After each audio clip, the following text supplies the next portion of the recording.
Student section etiquette is very important here at Becker High School for many key reasons. We all represent not only Becker High School, but Becker as a community. Recently, there's been growing concerns on how students act during sporting events and many other activities, such as theater, band, and choir concerts. So, how are we supposed to act during these events? The student handbook does state that, quote, students are expected to demonstrate appropriate behavior in the school, in the classroom, and all school activities, end quote. But most of the policy states subjects strictly related to classroom etiquette. The handbook also states that damage, vandalism, assault, threats, and disruptions are cause for disciplinary action. So do Becker high schoolers commit these actions? So, as far as consequences go for any activities that we have here at the school, how often do you have to deal with kids being disrespectful, vandalism, things like that? It's infrequent. So we have supervisors at all of our activities, generally Mr. Nemi, myself, or Mr. Balloon. Those are the three main ones. Occasionally we have to address behaviors, but large behaviors, we generally don't have too many at all. As far as the rules go for students, do you think parents should be following similar rules?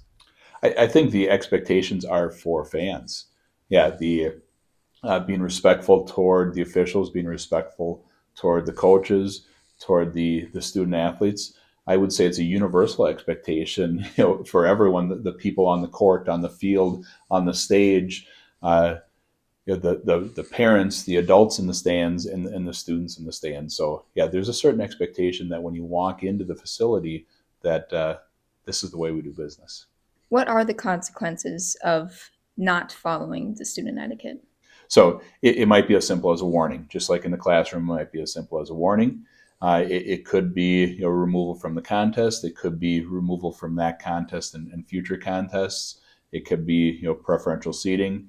Uh, you know, it could be our supervisor for that night is just more present in the area. So we try to make the consequences fit, I guess, fit the crime, but also kind of a lesson learned from that too. So it's not just we're issuing a consequence. It's there's some type of follow up conversation to provide the perspective, on why this may impact the people participating or the other fans or whatever it might be. I'm here with Jesse O'Neill. Jesse, how does the student section's actions affect how Becker High School is viewed? I think sometimes if it's negative, if their actions are negative, then it affects our school negatively. If their actions are positive, I think it affects our school positively. I think people do look to our student section to see how our student population behaves, and I think that they're judging our entire student population on what our student section does at games and events. Do you think parents too are also wrapped into that?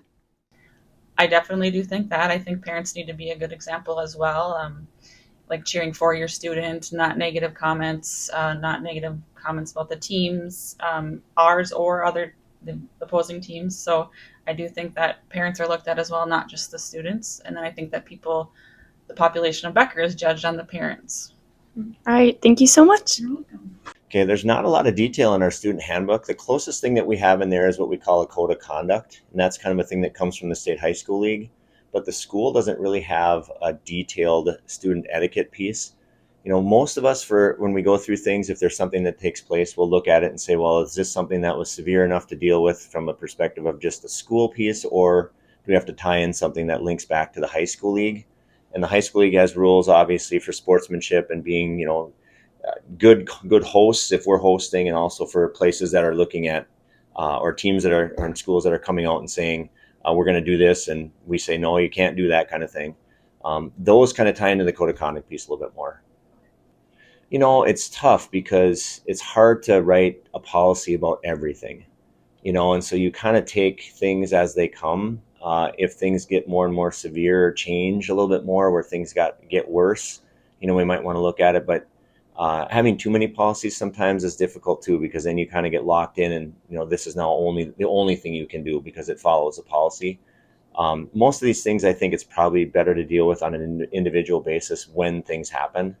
And we've been really fortunate that things don't happen real often, but every now and then we do have to deal with it. Let's strive to be mindful, respectful, and engaged students, setting a standard for not only ourselves, but those around us.